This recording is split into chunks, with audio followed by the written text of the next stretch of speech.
laureate lecture will be given by Lovász, who is Professor Emeritus of the Department of Computer Science at Eötvös Loránd University in Budapest, Hungary, and also research professor of the Alfred Renyi Institute of Mathematics. So you already see that he combines mathematics with computer science.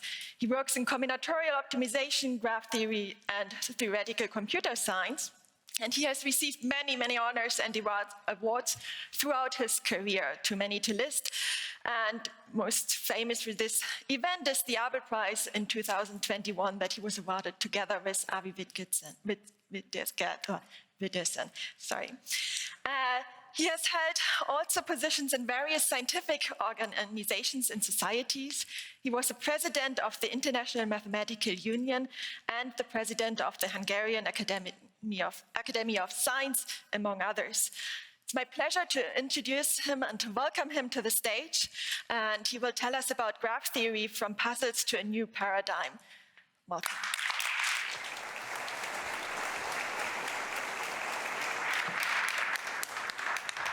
Thank you very much for the introduction and for this invitation. I thought and I decided that I will make this talk a little bit autobiographical, because I had this great, which I consider greatest luck in my life, that I lived through the period where graph theory became more and more important, really from zero to very important. And through it, I learned, and then I got interested in and did work in computer science, in operations research, and other areas which graph theory connected itself to. So let me start at the beginning. Graph theory is usually, it's considered that it started in 1736 with the work of Leonhard Euler, who solved the Königsberg bridges problem, which was a typical puzzle-type problem. It is a rough sketch of the city of Königsberg in those days. And there was this question whether you can make a walk on, say, a nice Sunday afternoon so that you will cross every bridge exactly once. So a walk could look like this, but as you see, it misses one of the bridges and nobody could come up with a good schedule. And then Euler sort of translated it, and it's really equivalent to, you see this little picture next to it, and that little picture, and then the question is whether you can draw this picture without lifting the pencil. It's a familiar question. So the question is whether you can walk on this set of paths so that you walk through every path exactly once. And Euler pointed out that it's very well known that since every one of the four nodes has an odd number of edges going out of it, and once you pass through a node, you use two of them, so you must either start or end there, and that takes care of two of the nodes, but the other two nodes cause a contradiction, so that's impossible. Just to make sure that by a graph I mean just a collection of nodes and some edges connecting these nodes. Of course, to this audience, I probably don't have to define this. And it's the degree, which is 3, so. Okay. Now, for the next 180 years or so, or 200 years almost, the graph theory was not very well known and not very well cultivated.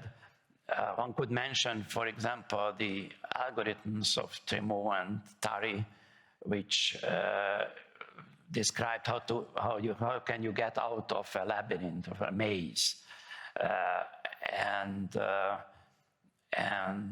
these algorithms are now called breadth first search and the depth first search. And of course, whenever you look at your phone to find the best way to the next gas station or whatever, you use some version of Dijkstra's algorithm, which is based on these ideas.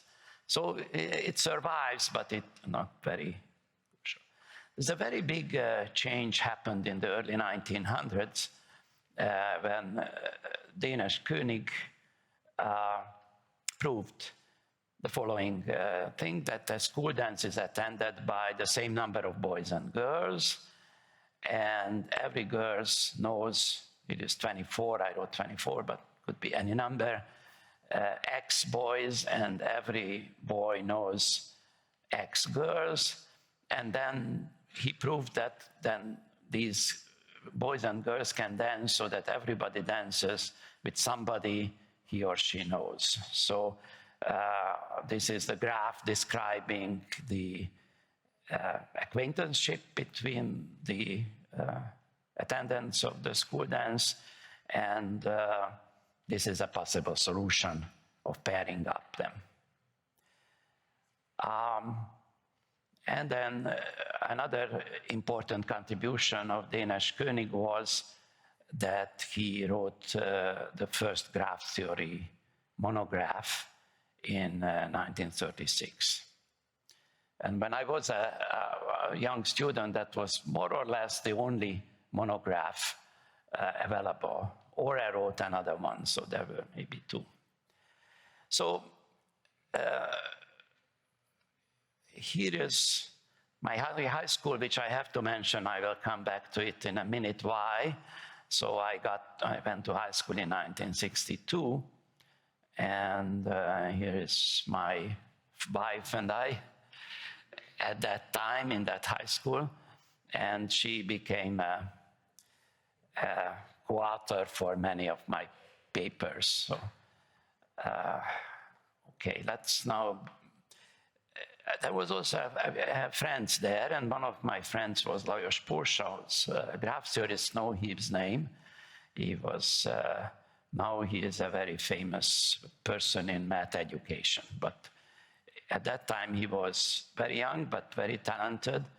And he worked with Paul Erdős. And as an elementary school student, he had a paper, a joint paper with Paul Erdős on an interesting mathematical problem. And when we were in high school, they had a second joint paper, and don't worry about it. It's some statement, some result in that paper covering graphs with the appropriate number of triangles and edges. It was a third co-author, was Goodman. And the reason I wanted to tell you is because Paul Erdős was a fantastic person. And I think the fact that I had this chance of meeting Paul Erdős as a high school student, it really determined a lot in my life. And this paper they wrote, when Pórsau was a good friend, he came to me and asked, can you prove this theorem? And it took me a couple of days, but eventually I came up with a proof. And so what Erdős did was he added a footnote to the paper that this result was also proved by Lovász.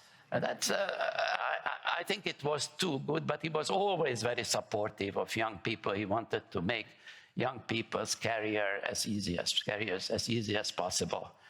And so that was, of course, a great thing to see your name attached to a mathematical result when I was maybe 16.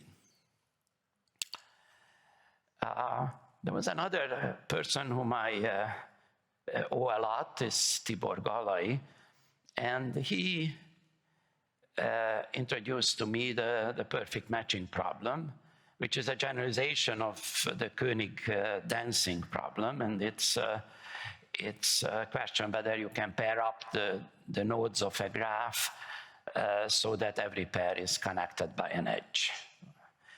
And that such a set of edges is called a perfect matching, and so the question is, given a graph, how do you decide whether it has a perfect matching or not? And that that problem was well solved, starting for the bipartite case with Frobenius, then Koenig and Egervary, and for the general case by the works of Tott, who gave a NP intersection co-NP description, and Edmonds gave a polynomial time algorithm. And that problem is really very central in the development of combinatorial optimization. And then, so I got interested in it. I wrote my PhD about it. And then through this, I learned, I got interested in combinatorial optimization, which is, eventually we wrote a book with Martin Grötschel and Lex Schreiber on this subject. And so graph theory got more important because all these traffic networks and electrical networks, all this stuff is, of course, very important in applications. But that's not what to me the most interesting thing was. For me, the most interesting consequence of working in graph theory was a question posed by told me by Tibor Galai. He said, look at these two problems. Remember, that was in around 1970 or 71. There is the perfect matching problem, beautiful work, well solved. We know not everything, you never know everything about a problem, but you know a lot about the problem. And there is this traveling salesman problem or Hamilton cycle problem, whether you can traverse all nodes of a given graph exactly once. So here is a perfect matching in this graph, and here is a Hamilton cycle in this graph. And if you recall Euler's work, he wanted to traverse every edge exactly once. So it sounds like, yeah, you know, it's a variation on that problem. But Galai pointed out to me that this first problem is easy, but the second problem, many people worked on those days on it, and were just scratching the surface. Not much else was done. So what's the difference? Why are these two problems so difficult and so different? And so we organized a seminar with some young colleagues, and we tried to get some kind of logical background which might explain this difference. And we thought that maybe Kolmogorov complexity could play a role here, which eventually was the wrong approach to this. And then in 72, the two of us got a chance to go abroad, and I got a postdoc at Vanderbilt University in Nashville, and he got some kind of similar possibility in Kolmogorov's group. I probably had a more pleasant place to stay, and he had a much more interesting group to work with. But anyway, I went to conferences in the US, so eventually when we got back in 73, and we met, then both of us were very eager to tell the other that I now know the answer to the question that we were trying to answer before our trip. I learned about the work of Cook and Karp, and he learned about the work of Levin, who was in the same group around Kolmogorov at that time. So anyway, this led us to complexity theory, NP completeness, the theory of the question whether P is equal to NP, which is of course a famous problem, one of the 7 millennium problems, and through this, the whole computational complexity theory. So so graph theory led to, it's not only that you need graph theory problems to solve to set up maybe various computer networks, but simply graph theory problem inspired a fundamental conceptual breakthrough in computer science. Here is another one of these, which I would consider breakthrough events. And that's about probability, which was combinatorial probability was sort of looked down upon because, I mean, after all, what is it? The number of favorable cases divided by the number of all cases, what's the problem here? And Erdős and Rényi in 1959, and I got introduced to it by Alfred Rényi 10 years later. They began to study random graphs.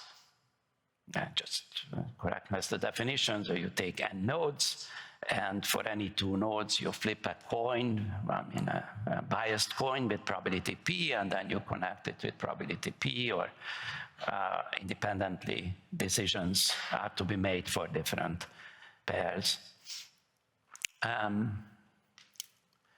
Now, random graphs people try to use random graphs to model all sorts of networks or all sorts of large graphs, a real-life graph, to find models for them. And one of the phenomena that why they didn't work was that if you look at the degrees of a random graph, so you say here's the degree sequence on 100 nodes with the edge probability is 1/10, so the average degree is 10, and then you get this kind of bell curve type thing, or almost a bell curve, and it will be quite concentrated around the average. On the other hand, if you do the same thing for a real-life graph, then maybe at the beginning you see something similar, but then the end, it tapers up much slower. And this is a phenomenon that was discovered in the social sciences already in the 1930s, and it's called the Zip phenomenon. And then in physics, it's called scale independence or heavy tail. So they are different. They are not that concentrated. I mean, the values, say, on this picture beyond 20 are small, but there are many of them, so they add up to a substantial part of the whole distribution. And so to model things like the internet, we need other graphs and other notion of random graphs, other constructions for random graphs, and one of these was discovered by, or the first one probably by Barabashi and Albert, and it is a growing sequence of graphs. At every step a new node is born, but the trick is that the new node connects itself to some previous nodes, but not with the same probability. It favors those nodes which have higher degrees. So it's kind of a snobbish approach. You know, this is a famous guy, so I would like to know him or meet him, type of thing. And they showed that this very simple construction reproduces this kind of heavy tail. Now, since then, many other constructions have been proposed, and this kind of heavy tail phenomenon is very standard in these constructions. So that's how I got to the theory of graph limits, based on the idea that the infinite is a good approximation of the very large finite. But so here is, so the story is that I was at Microsoft Research, and Jennifer Chase asked yeah, there is this Barabashi sequence, the growing sequence of graphs. Is there something which is analog to the notion of a growing sequence of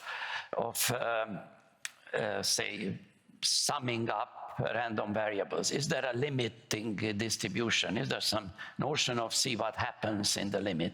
Just like binomial distributions converge to the bell curve, to the Gaussian distribution. So we started to think about it, and we came up with some answers.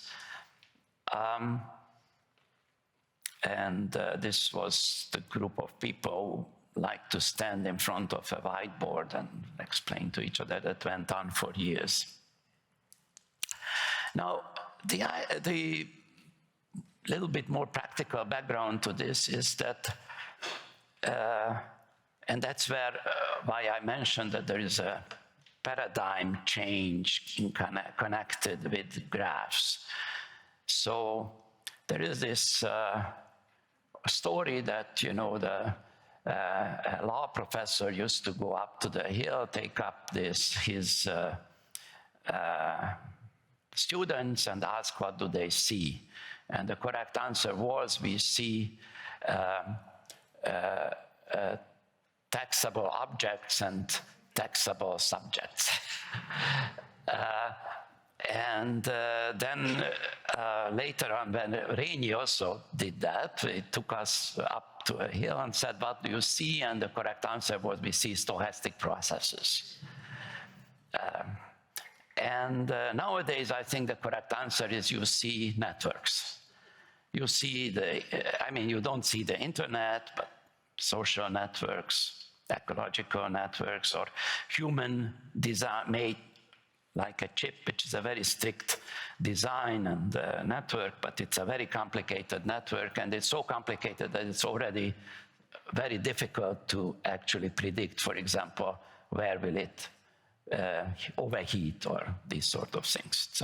It's a whole science. Crystals, the human brain is, of course, an important network. Or if you wish, the whole universe is a network of elementary particles. So, and actually, let me mention that one of these, namely social networks, has really become much more known over the last years, because we understood that the social network, it's the social network that gives the possibility for say, COVID to spread, and properties of this network, like how connected it is, how many connections one person has, and so on, are basic properties here. So actually, it's a new mathematical language of science. In a sense, the traditional language of science is partial differential equations. That's what you read everywhere. And of course, I don't want to deny the importance of partial differential equations. It's a terribly important subject. But it only goes that far. So once you have a more complex object, which is composed of small and relatively isolated and very numerous elements, then you have a network problem. And so lots of scientific disciplines are now sort of adopting networks as a basic notion to work with. But once you realize this, then there are many questions. What can mathematics say about them? How to obtain information about such a large network? How to run algorithms on them? How to scale them up or down? This question of how to obtain information about them, again, became more familiar with perhaps through the COVID story, because we know that people do local search, so local contact discovery. if somebody gets the disease, they try to reconstruct whom this person met over the last days or weeks, and so that's one general approach. You want locally, you pick some random point and explore locally the neighborhood, understand how it works. Now, scaling up or down is another very interesting issue. Scaling down is, of course, natural. You have a huge network, you would like to test either some protocol on it, or you want to study it in some other way, maybe how to run algorithms. Then you want to find a smaller network which is similar to it. Now, this would lead us to regularity partitions, and this area, but I don't have the time to talk about them. I don't want to talk about those. Let me talk about scaling up. Now, why would you want to scale something up, make it bigger? So here is my starting example. Think of a piece of metal, say steel. Now that's a network of atoms. But think of an engineer who works with this piece of steel.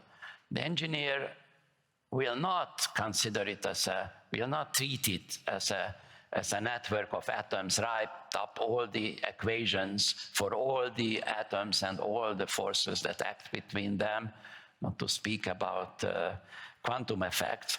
So that will not be done. What is done is that he thinks of it as a continuous material that can be arbitrarily maybe a little bit twisted. So there is a small number of functions defined on this continuous space on the metal, and then these pressure, temperature, they can be related by differential equations, and then you can solve these differential equations.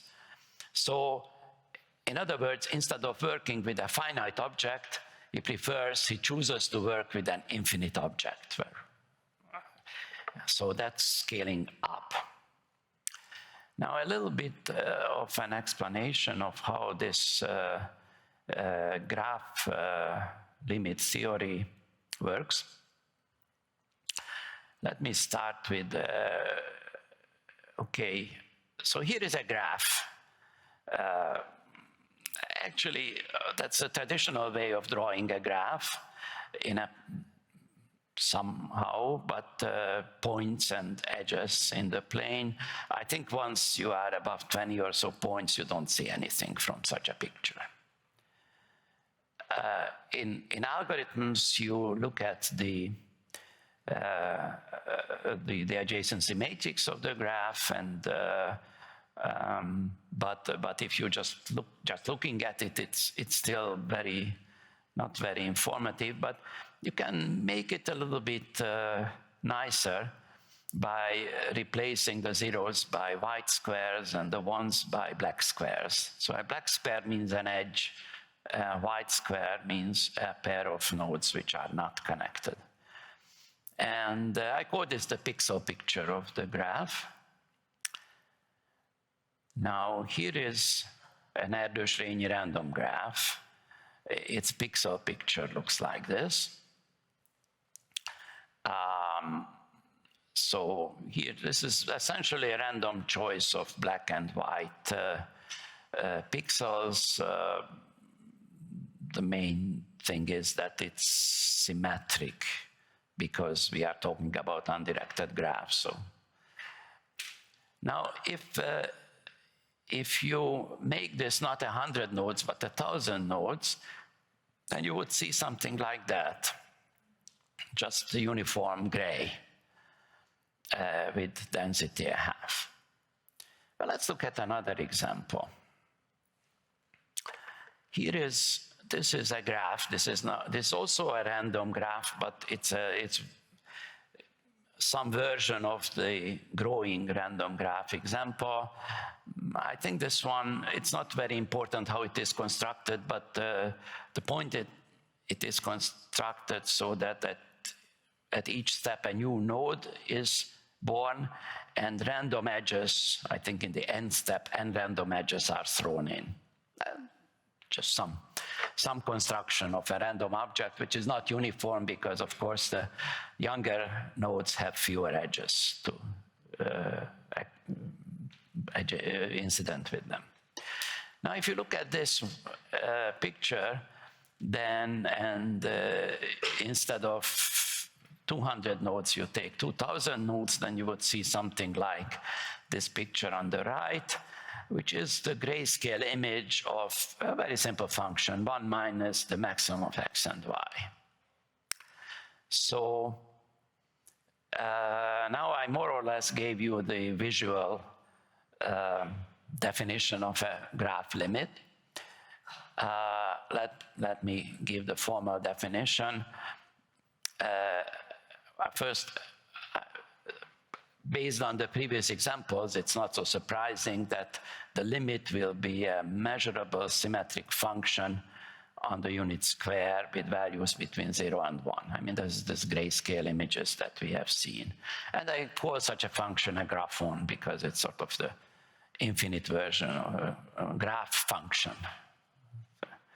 That's where it comes from. Now,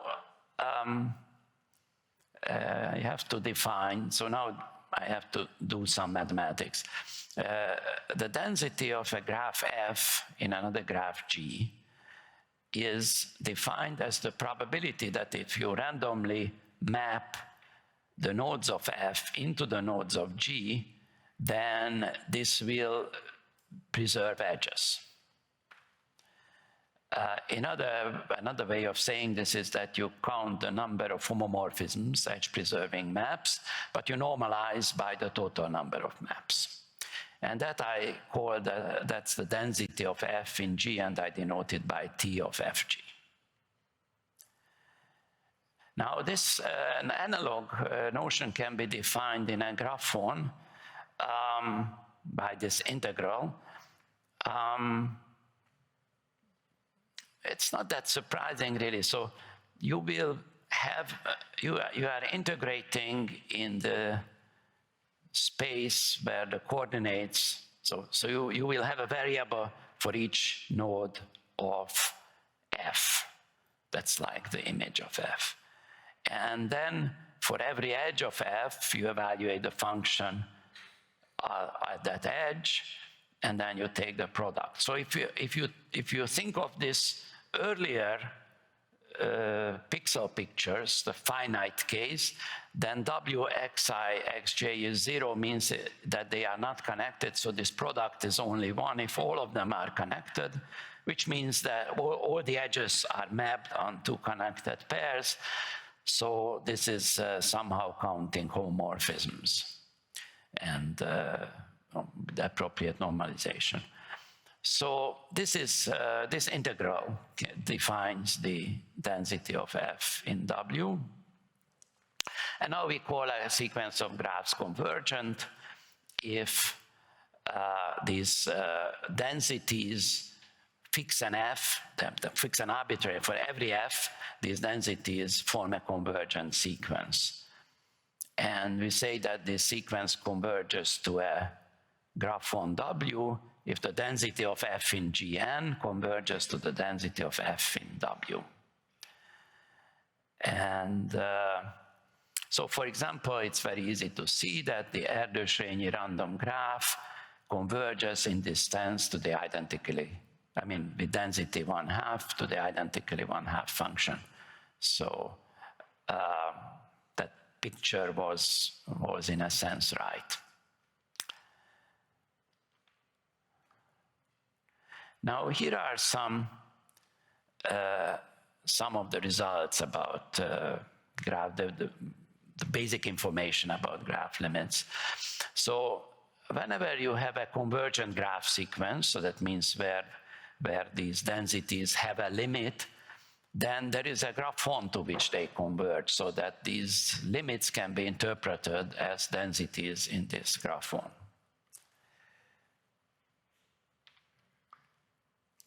Now, you can actually, if you think about it, this is a little bit surprising, because a graphon is just a measurable function, and there are many, many measurable functions. It's a very rich thing, and you would expect that limits of finite objects should be represented by something simpler, maybe some countable object.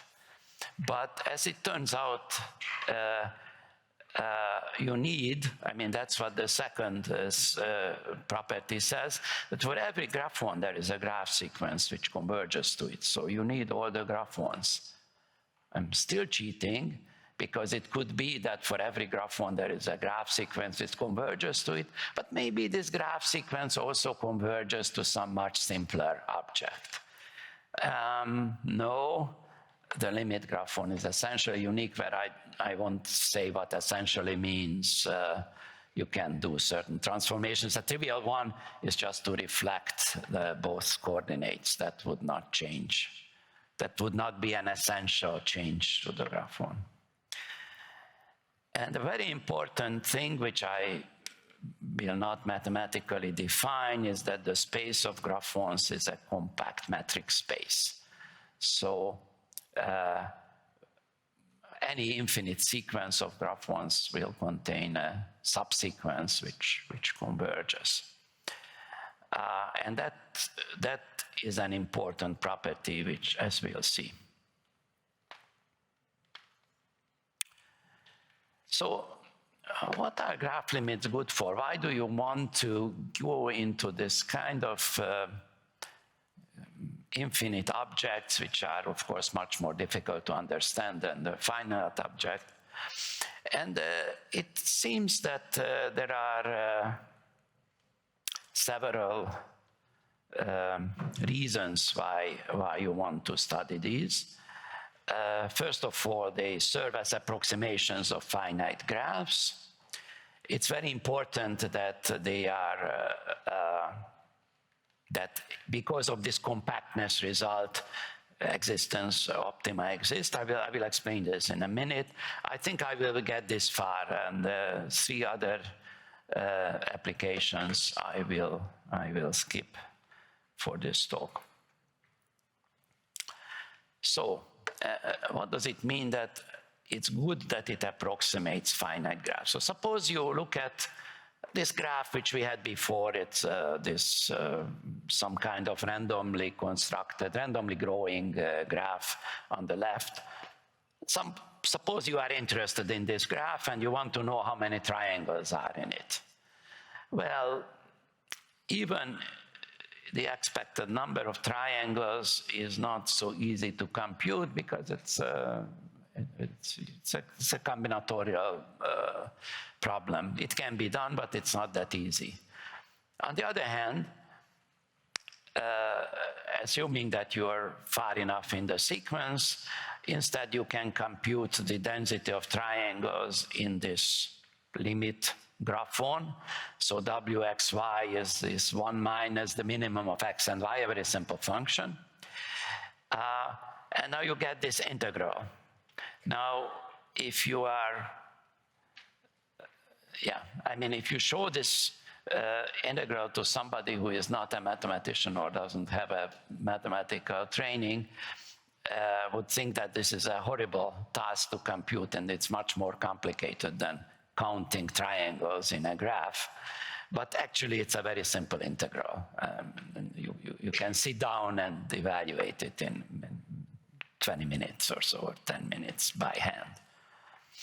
So this is one possibility, so that these very large instances, if you know that they converge to something, often this something is much better behaved, just like the piece of steel for the engineer was. The existence of optimum. So let's look at this question. Minimize x cubed minus 6x over the non-negative values of x. I think probably many of you have already computed that minimum is attained at square root of 2. But now if you are in old Greece, then you are not happy with this answer because square root of 2 is irrational and only rational numbers are nice. So you could also, if you don't want to leave rational numbers, then you should say that the minimum is not attained in rationals. You can get arbitrarily close to the minimum in rationals, but you will never be able to actually reach this minimum. And you could say that that's why real numbers are useful. In a sense, that made real numbers really so successful as introduced partially by the Greeks, then by the Arabs, and then, of course, nowadays everywhere. Let's look at a combinatorial optimization problem. Let's look at a graph with edge density 1/2, so half of all pairs are there, not. And let's look at the density of 4 cycles in this graph. I will not prove, but there is a rather simple theorem actually going back to the work of Erdős in the 1940s or early 50s, which says that this number is always larger than 1/16, and 1/16 cannot be improved, because if you take a random graph with edge density 1/2, then it will be a little bit larger than 1/16, but it can get arbitrarily close. Now that's in expectation, but it's always larger than 1/16, so that's not an expected number result, it's the edge density. So again, the minimum, you can never reach this 1/16, just like in the simpler example before, but you can get arbitrarily close to it. And so the minimum is attained by the constant 1/2 graphon, for which its equality holds. So in a sense, that says graph limits are useful, because now you can, instead of formulating results about graphs, you can formulate results about graph limits. Now, coming back a little bit to the autobiographical thing, I went back to Hungary in 2006 and continued working on this subject. Here are the new collaborators, younger people, and we are now working on a limit theory for, first of all, for very sparse graphs, which has been developed by Benyamini and Schramm and others, but it's a much more difficult area, and I don't claim that it's fully understood. There are big open questions there. And graphs of medium density, like say n log n edges or n to the 3/2 edges, are extremely difficult to handle, and we are working on it. And then we would like to eventually understand dynamically changing graphs. This is an area which should be very important. I mean, society, everything we look at, the brain, everything changes dynamically. So we have to understand how graphs change dynamically. And I was, I said that the high school was very important for me, because I met Paul and Erdős and also my wife, and this is some further results of meeting my wife in this high school. Our children singing Christmas Carol. Thank you.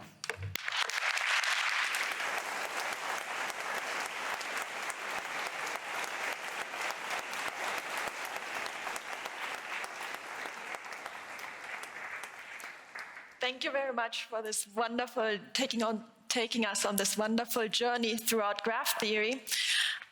is there any quick question? Does anyone have a quick question before we move on to the panel? Anyone a quick? I see one in the middle there. The microphone is coming. Hello, thank you for the nice talk. Can you do the same things also with directed graphs? Yes, I think most of the theory can be worked out for directed graphs. I am not so sure about the spectral theory. I mean, there is also a theorem about the spectra converging to the spectrum of the operator defined by this graphon as a kernel function. I am not sure whether this is true for directed graphs, but most of the results remain valid, yes. Excellent. Thank you. Thank you very much. I think in the interest of time, we should move on and further discussion can happen during the breaks. Let's thank the speaker, Lovász, once more. Thank you very much.